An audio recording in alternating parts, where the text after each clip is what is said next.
never give up. And so inspired, Robert the Bruce returned to lead his people with great success.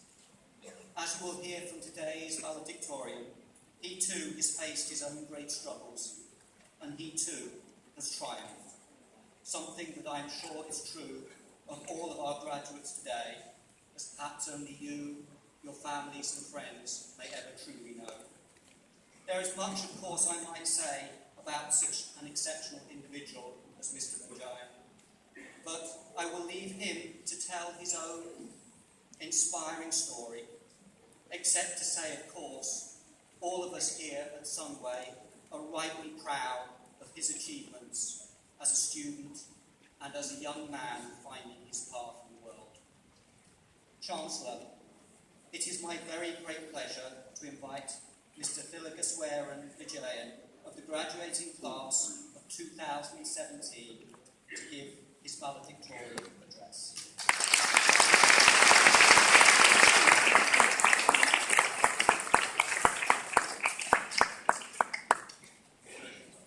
Good evening to Tan Sri Dr. Jeffrey Chia, Chancellor of Sunway University, Deputy Vice Chancellor of Lancaster University, Professor Andrew, Board of Directors of Sunway University, distinguished guests, our amazing lecturers, beloved parents, and my fellow graduates. My friends and my lecturers will tell you that I'm not usually nervous, but today I think I'm feeling the anxiety. My dad is not very well versed in English, so before I begin, I'd like to say something just to catch his attention. Hello, Appa. I was born and raised in a small village in a small town far north called Taipei. Living in a half brick and half wooden house for 17 years. Never did I imagine that I would be standing here, up here against all odds. The force was with me. Before Sunway, I studied in Canada under JPA for aerospace engineering. Over time, my interest in the field faded away. I learned to code by myself and enjoyed catching up with the mobile app revolution in the early 2010. I started to dislike what I was studying. My grades became an eyesore. I felt like I did not deserve the scholarship. It came to a point where I had to drop my scholarship. I felt guilty because it was not my own money to begin with. As any parents would, when they heard that, they were disappointed. But they continued to support me with my decision all the way through. I know that it would be impossible for my parents to finance my education, and I was slapped with a huge bill for defaulting on my scholarship. I succumbed to depression. Watching my parents' tired face after work every day made me even guiltier. I had to take the responsibility for my decision, but I could not muster enough energy to stand up. I owe it to my close friends who helped me pick up the broken pieces.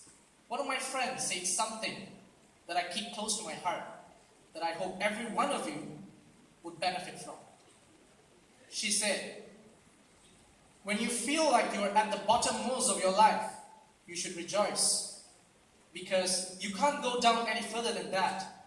You can only go up. I took multiple odd jobs to secure enough cash to enroll at Sunway. For the past 3 years, I would come to uni, finish my classes, and go back to work. I'd only reach home at about 11 p.m. at night, or later.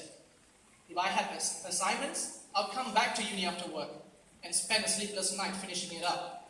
On average, I had less than 4 hours of sleep a day. I survived. My fellow graduates, I believe that none of you had it easy, I'm sure. Every one of us have struggled and went through some sort of self-discovery. We went through all sorts of problems, be it financial, family, goals, or relationship. We have come really far.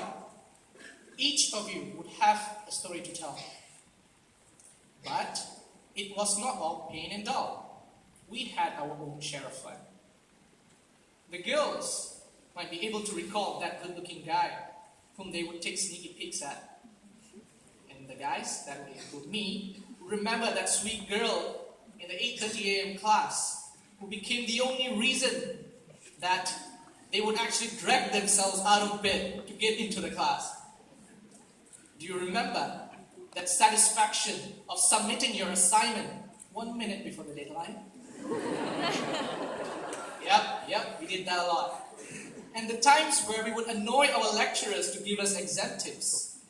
The instance where we contemplated plans to skip class for a movie and pyramid, and more. And we really did love to beg for extensions for assignment deadlines, didn't we? Now that I'm actually part of the academic staff for the School of Science and Technology at Sunway University, I kind of feel bad for the lecturers. From my experiences in these 3 years, I'd like to share a few messages to my fellow graduates that may be relevant for future undertakings. First, if you make mistakes, learn to forgive yourself. To me, no forgiveness is more important than your own. It will give you the strength to take the responsibility for your actions. Second, stop comparing yourself with others. I did that too in the beginning, and I felt really bad for myself. We all grew up in different circumstances. We have different worries. Competition is important for growth, but overdoing it is akin to poisoning your self-esteem. Instead, compete with yourself and improve yourself at your own pace. Lastly, the results on that paper that you will be holding at the end of the day means nothing. Your degree does not dictate who you are. Your experience and your journey, on the other hand, does.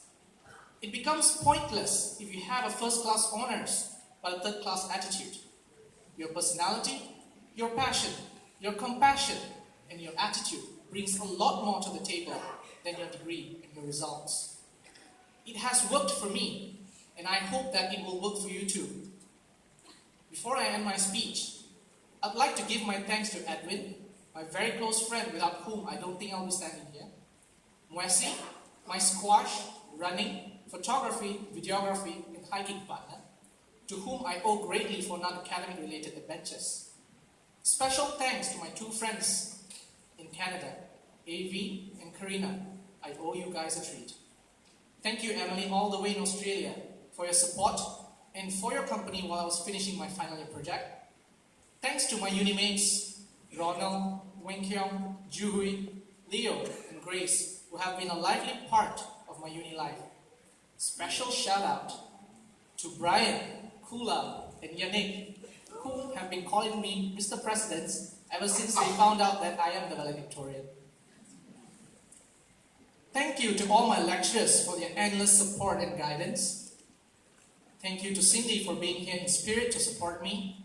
And finally, thank you for being amazing parents, Mom and Dad. And before I end my speech, congratulations to all you graduates. We did it, guys.